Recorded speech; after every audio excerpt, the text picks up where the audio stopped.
Como cualquier persona, me gustaría vivir una vida larga. La longevidad tiene su lugar. Pero ahora eso no me preocupa. Yo solo quiero hacer la voluntad de Dios. Y me ha permitido subir a la montaña. He mirado y he visto la tierra prometida. Puede que no llegue a ella con vosotros, pero quiero que esta noche sepan que nosotros, como personas, llegaremos a la tierra prometida.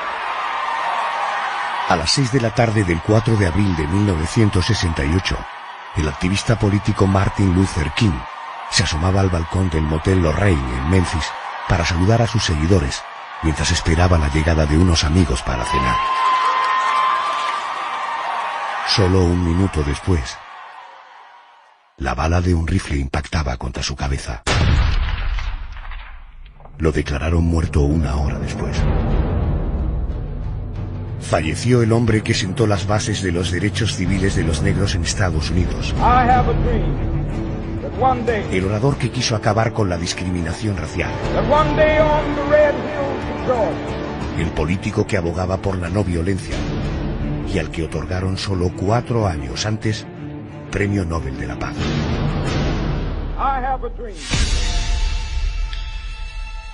Su asesino, el delincuente racista James L., se dio a la fuga, pero fue detenido 2 meses después en un aeropuerto de Reino Unido cuando intentaba huir a otro país.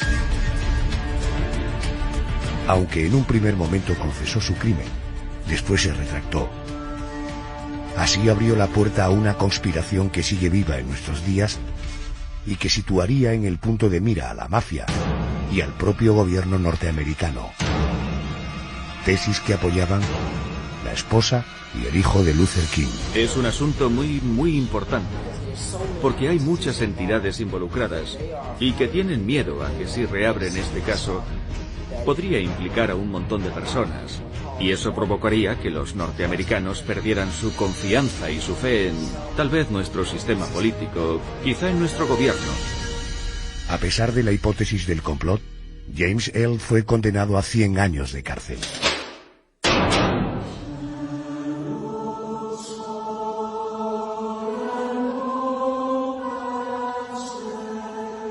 Falleció en prisión el 23 de abril de 1998 por problemas renales y hepáticos, posiblemente por la infección durante una transfusión de sangre. James tenía 70 años, y conspiraciones aparte, pasó a la historia como un asesino, mientras que su víctima, Martin Luther King, lo haría como un héroe universal.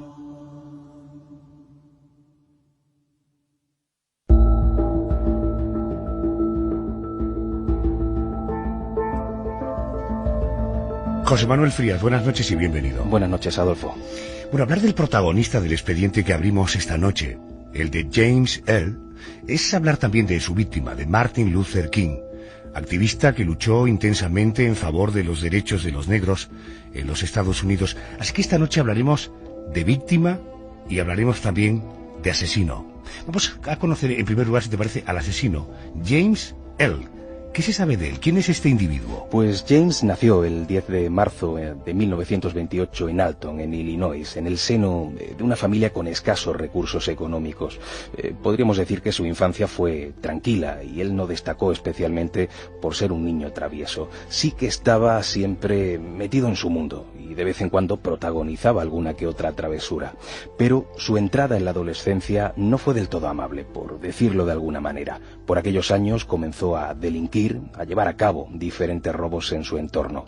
De hecho, con 15 años dejó la escuela y se entregó a una vida de delincuencia. He leído que sus padres intentaron enderezar a este chico, ¿no? Sí, hicieron todo lo posible por alistarlo en el ejército, pensando que de esa manera estaría entretenido, estaría controlado.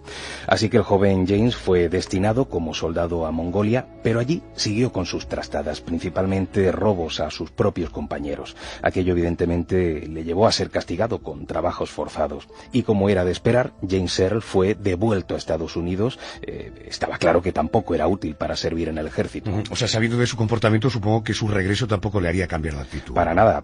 Fue un bala perdida, un hombre entregado al alcohol, entregado a los robos, un hombre que estaba más tiempo entre rejas que en su casa. Su peor condena le llegó al atracar una tienda, amenazando a la persona que estaba allí con una pistola, y le cayeron 20 años de cárcel que comenzó a cumplir en la prisión de Missouri. Allí tampoco hizo nada por cambiar, más bien al revés. No sabemos por qué en esa época de encierro provocó que en su mente empezara a aflorar un fuerte sentimiento racista. Para ser claros, odiaba a los negros. Bueno, iremos hablando. Hasta ahora solo tenemos un ladrón de baja estopa que forma parte de la historia de la humanidad con el magnicidio que cometió. Vamos a saber más cosas. Cuentan las crónicas de prensa que el 23 de abril de 1967, con casi 40 años, logró escapar de la prisión de Missouri. ¿Cómo fue esto? Pues ante todo hay que decir que sus ganas de escapar de la cárcel eran bastante fuertes. Él había solicitado la libertad condicional, pero le fue siempre denegada, entre otras cosas porque durante sus tratamientos psicológicos el doctor que lo estudió le diagnosticó neurosis obsesivo-compulsiva, con un comportamiento paranoico que le llevaba a escuchar voces en su cabeza, voces que lo atormentaban continuamente. Por eso, aquel 23 de abril aprovechó la ayuda de un compañero para esconderse dentro de un camión de suministro de prisiones. De esa manera salió al exterior y desapareció del mapa. A partir de ese momento las autoridades inician un exhaustivo rastreo e incluso ofrecieron una recompensa para aquel que diera alguna pista de su paradero. Que fue absolutamente inútil porque no se dio con él. ¿Cómo hizo para pasar desapercibido este tío, que creo que incluso pasó hasta por el quirófano? Efectivamente, parece que a partir de ese momento asume el papel de un hombre honrado, aunque solamente fuera para despistar. Llegó a tener diferentes trabajos y sus compañeros, esto es bastante curioso, años después de la tragedia de la que luego hablaremos, tuvieron que admitir que James parecía un buen hombre. Ya sería en julio de 1967, 3 meses después de su fuga, que huye a Canadá. Y, como bien decías, para evitar ser identificado, cambió su nombre por el de Eric Galt y de nuevo regresa al mundo de la delincuencia, trabajando como traficante junto a un personaje apodado Raúl, que sería luego su cómplice en el asesinato de Kim. Vamos a escuchar a John Billings, un detective de Memphis que ha estudiado a fondo el caso. Creo que cuando se fugó de la cárcel fue ayudado por un hombre que era un conocido informador del FBI, y todo eso está documentado. Creo que a James le dijeron que se fuera a Canadá, que acudiera a esa zona para intentar hacer contactos para salir del país y cosas así, pero creo que el gobierno sabía dónde encontrar a James. Sin duda conoció a Raúl y creo que éste le proporcionó dinero haciendo algunas cosas y se ganó su confianza durante un periodo de tiempo, y eso a James le pareció bien. En fin, por primera vez en su vida tenía éxito. De Canadá pasó a Nueva Orleans y de allí a Los Ángeles para someterse después a esa cirugía que modificaría para siempre su rostro. Claro, aquello era suficiente para estar tranquilo de cara a las autoridades, que aún seguían sus pasos. Fue en abril del año siguiente cuando desde la ventana de un edificio James apuntó con su rifle al balcón del motel Lorraine en Memphis. La persona que estaba a punto de asomarse a aquel balcón era para él un enemigo a batir. El defensor de los negros Martin Luther King, pastor de la Iglesia Baptista. Hacía tiempo que James seguía sus pasos. Antes de pasar al momento del crimen, José Manuel, vamos a hacer un repaso, si te parece, a la vida de Luther King. Así lo definía el activista y también amigo de Luther King, Andrew Young.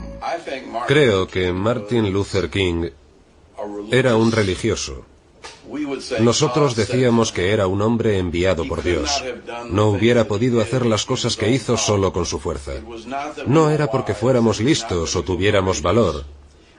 Creo que fuimos capaces de llegar hasta el alma de la vida y nos ayudó a transformar a los políticos de nuestra sociedad. No solamente hablamos del hombre que sentó las bases de los derechos civiles de los afroamericanos, sino también un activista que lanzó duras críticas a asuntos que eran clave en la época, como la pobreza o la guerra de Vietnam. Martin Luther King nació en Atlanta el 15 de enero de 1929 y, como bien comentaba, se hizo pastor de la Iglesia Baptista.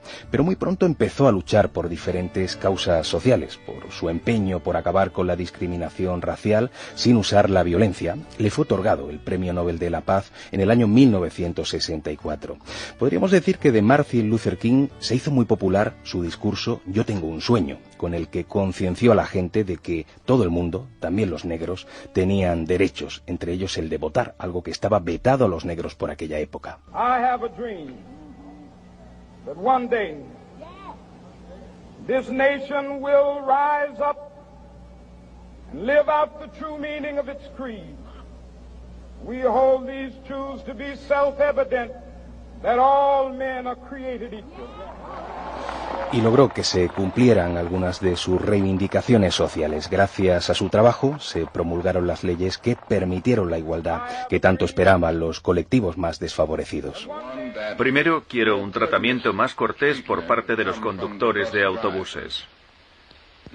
Segundo, que la disposición de los asientos sean cambiados en base a que el primero que sube es el que primero se sienta, que los pasajeros negros se sienten desde la parte de atrás hacia adelante y los blancos desde la parte delantera hacia atrás, sin que haya asientos reservados para ninguna raza. Nos situamos de nuevo en aquel 4 de abril de 1968.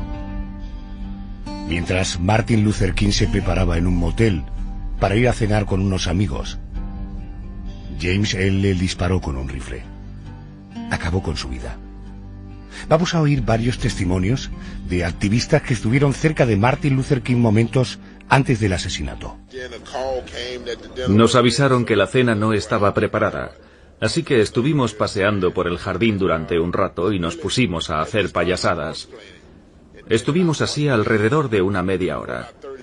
Eso fueron los momentos anteriores a su asesinato. Estábamos luchando y dándonos con las almohadas y él se comportaba como un niño. Después lo dejamos y él se fue a su habitación para arreglarse para ir a cenar.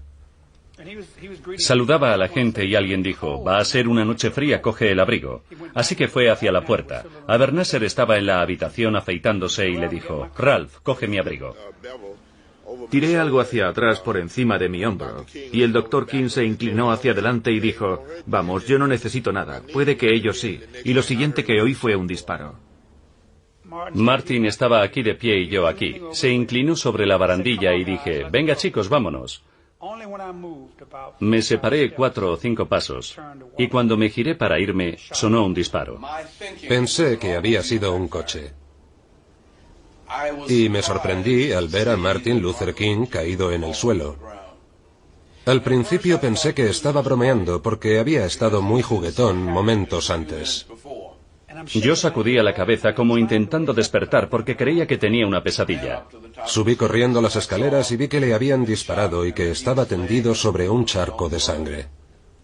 En la mano tenía un cigarrillo aplastado y se lo quité. Él no fumaba en público, pero estaba bajo tanta presión que había empezado a fumar. La corbata que yo le había elegido estaba rota, y el nudo al revés. Nunca sabré por qué recuerdo eso, salvo que recogí la corbata. Y tenía un agujero tremendo en la cara. La policía llegó rápidamente al lugar. Les señalé la casa y los arbustos desde los que yo creía que había procedido el disparo. Es el momento clave de la historia que estamos contando esta noche. 4 de abril de 1968. Motel Lorraine en Memphis. A las 6:01 de la tarde, Martin Luther King era abatido de un tiro en la cabeza mientras saludaba a sus seguidores desde el balcón del hotel. Murió una hora más tarde en el Hospital St. Joseph. El francotirador había sido James L. Al menos, esa fue la conclusión tras el estudio de las huellas dactilares en la escena del crimen. Supongo, José Manuel, que el suceso causó una enorme conmoción social en ese momento. Fue un acontecimiento de gran calado en Estados Unidos y además dio lugar a motines raciales en decenas de ciudades de la nación. Fíjate, llegaron a fallecer en aquellas revueltas más de 50 personas y fue necesaria la intervención de la Guardia Nacional. El 9 de abril, el presidente Johnson decretó un día de luto nacional en honor a Luther King. Era, por cierto, la primera vez que se hacía un homenaje de este tipo a un afroamericano. Norteamérica está consternada y triste por la muerte brutal de Martin Luther King esta noche. Pido a todos los ciudadanos que condenen esta violencia ciega que ha golpeado al Dr. King. Él, que ha vivido para la no violencia. El funeral fue multitudinario y en él se reprodujo, a petición de su esposa, un sermón grabado por el propio Martin. En el audio, Luther King pedía que el día que falleciera se olvidaran sus premios y la gente lo recordara por alimentar a los hambrientos, vestir a los desnudos, ser justos sobre el asunto de Vietnam y amar y servir a la humanidad. ¿En qué momento se produce la captura del asesino de este tal James Earl?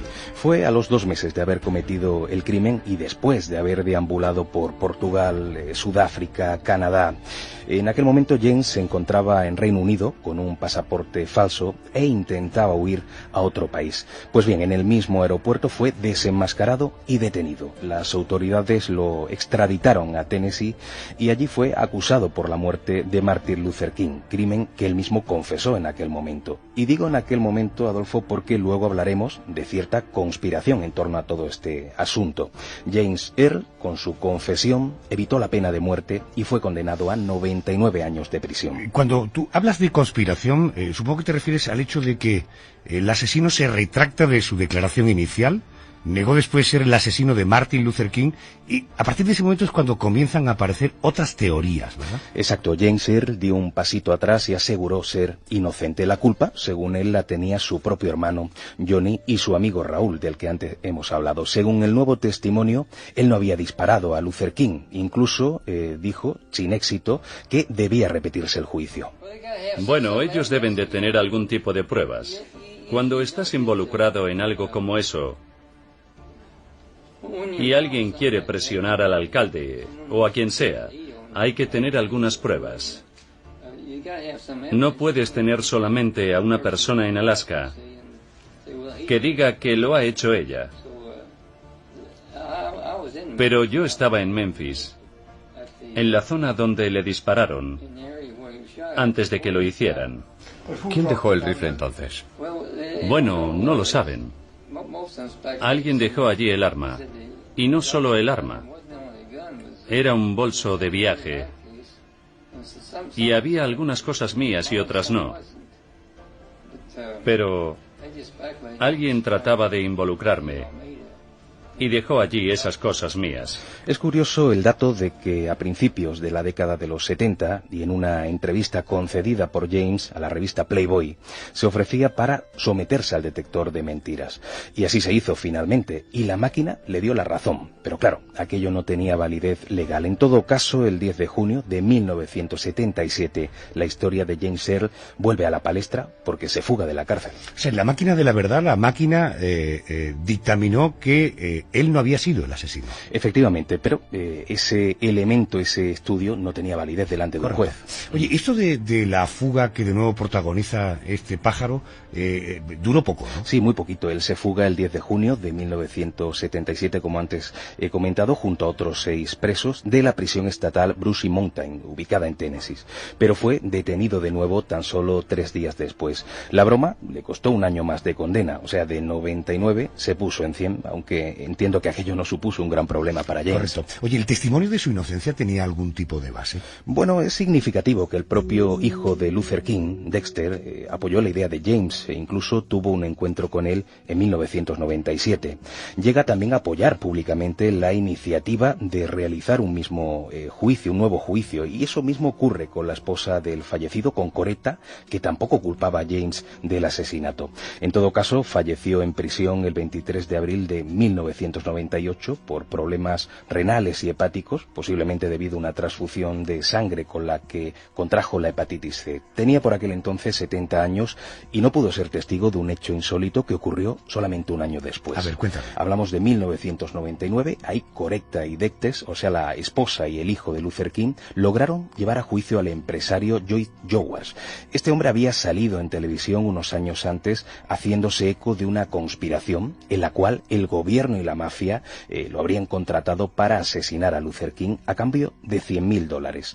Pues el jurado, en base a las evidencias, en base a los testimonios, consideró culpable a Lloyd por el complot, en el que habrían estado implicados, según consta en los documentos del veredicto, varios agentes federales. Fuerte, pero en el año 2000 el Departamento de Justicia de Estados Unidos aseguró que no había pruebas concluyentes. ¿Qué datos existían a favor de la conspiración?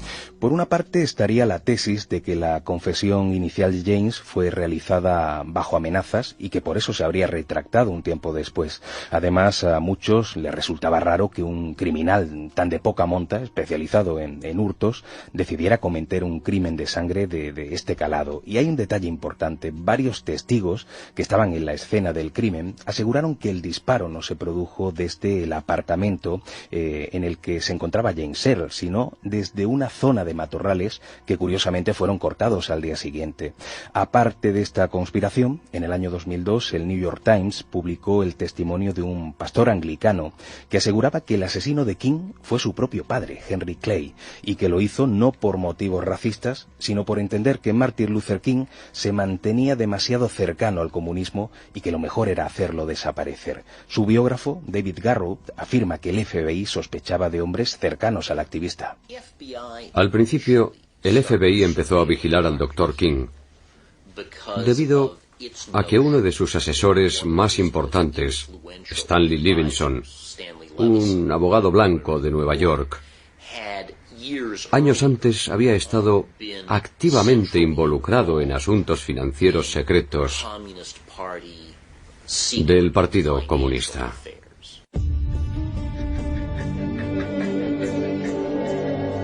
A esta hora de la madrugada nos marchamos a Estados Unidos para saber qué queda allí en nuestros días de la figura de Martin Luther King.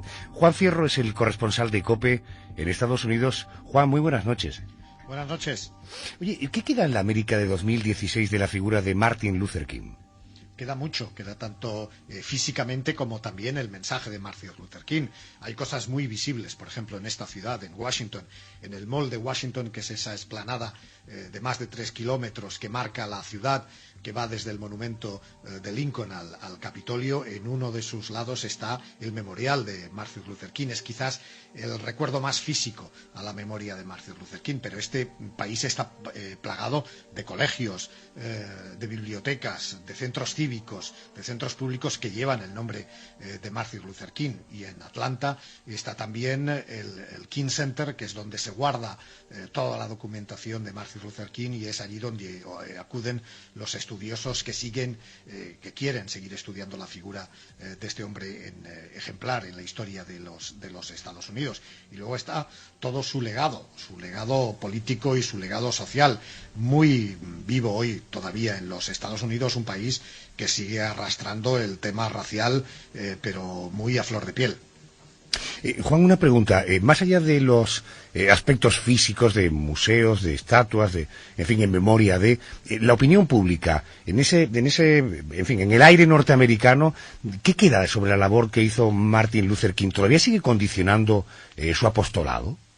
Sí, y es la primera figura que salta muchísimas veces a la palestra cuando hay conflictos raciales en este país, que los sigue habiendo. Los últimos años han sido en ese aspecto bastante duros, con muchos enfrentamientos entre la policía y jóvenes de raza negra. Hay un movimiento muy importante ahora mismo en este país que se denomina La vida de los negros también vale, también sirve, y que lleva las consignas o la filosofía de Martin Luther King muy presente. Ese mensaje, ese legado de coraje, de verdad, de justicia, de igualdad, de reconciliación, de paz, está todavía muy vigente en los Estados Unidos, y la figura de Martin Luther King es una figura a la que recurre desde el presidente Obama hasta cualquier activista en el nivel más bajo a la hora de hablar de estos aspectos. La forma de luchar por los derechos de los negros que tuvo Martin Luther King contrastaba con la de otro personaje de la época, con Malcolm X. ¿Se les considera de alguna forma el bueno y el malo, el hombre de paz y el hombre al que no le frenaba la violencia, es decir, la cara y la cruz? Sí, antagonistas totalmente. Y sin duda, ahora mismo la figura de Martin Luther King está mucho más alta, es mucho más elevada que la que Malcolm X ahora mismo en este país. Predomina sin duda ese mensaje de Martin Luther King sobre el mensaje de Malcolm X. Desde luego, sin duda, ahora mismo Martin Luther King, si me permites el símil, podríamos decir que gana por goleada a Malcolm X. El hecho de que en la Casa Blanca haya un presidente de color y un presidente negro, supongo que también de alguna manera es el resultado de toda la labor de Martin Luther King, ¿no? Sin duda también. Y creo que el propio Martin Luther King estaría más que satisfecho, porque por referencias que dejó escritas, no pensaba que hubiera sido tan pronto la llegada de un presidente negro a la Casa Blanca. Pero bueno, ahí estamos, aunque está acabando ya su segunda legislatura en la Casa Blanca, pero sin duda es un hecho que marca la historia de este país. Juan Fierro es el corresponsal de COPE en los Estados Unidos, concretamente en Washington. Juan, gracias por atendernos y buenas noches. Gracias a vosotros, buenas noches. Estamos conociendo esta noche una doble historia.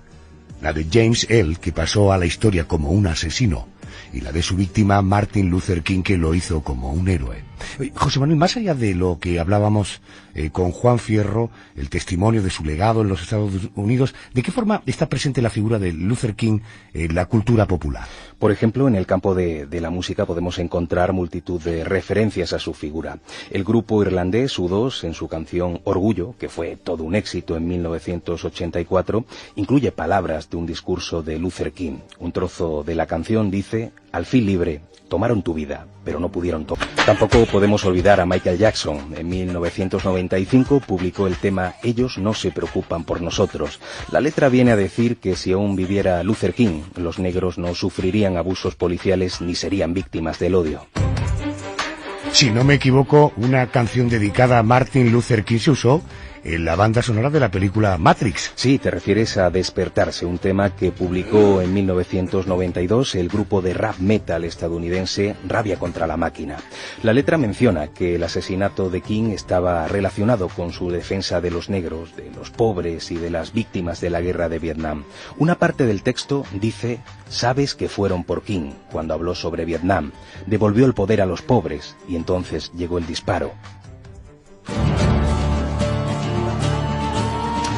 Eso es en cuanto a la música. Y en el mundo del cine, la figura de Luther King también ha quedado plasmada, ¿verdad? Sí, hay una película relativamente reciente, se llama Selma, del año 2014, hace poquito, dirigida por Ava DuVernay, en la que se representa la vida de Luther King, cuyo personaje encarna el actor David Oyelowo. Tuvo bastante éxito, incluso logró 2 nominaciones a los Oscar por Mejor Película y por Mejor Canción Original. De hecho, ganó el premio a la Mejor Canción, Gloria, compuesta por John Stephen y Lonnie Lynn. Tienes seguidores. Detroit, Nueva York, Los Ángeles. Instiga protestas colectivas y manifestaciones solidarias. Soy plenamente consciente de ello, señor Hoover. Sé que no incita a la violencia. Lo que necesito saber es qué se propone hacer Martin Luther King después.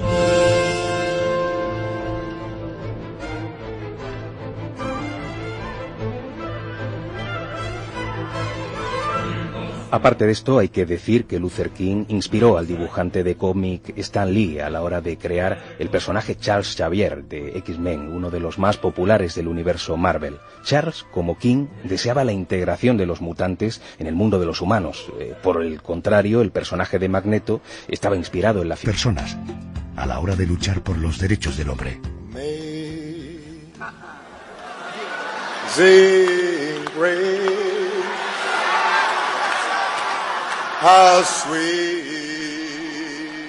Año 2008. Barack Obama. Durante una elección presidencial, usó su figura como acicate para combatir las injusticias. No en vano, Obama ha sido el primer presidente negro en Estados Unidos. Por difícil que sea el momento, por frustrante que sea la hora, no pasará mucho hasta que la verdad renazca de nuevo. ¿Cuánto tardará? No mucho, porque la mentira no puede vivir para siempre. ¿Cuánto tiempo? No mucho, porque uno cosecha lo que siembra. ¿Cuánto tiempo? No mucho, porque ese cadalso es el cadalso del alma. Más allá de ese cadalso se balancea el futuro, y más allá Dios está de pie, a la sombra, vigilando su propia imagen. ¿Cuánto tiempo? No mucho.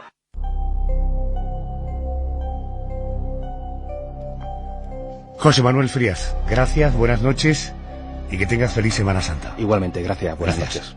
La noche de Adolfo Arjona. COPE, estar informado.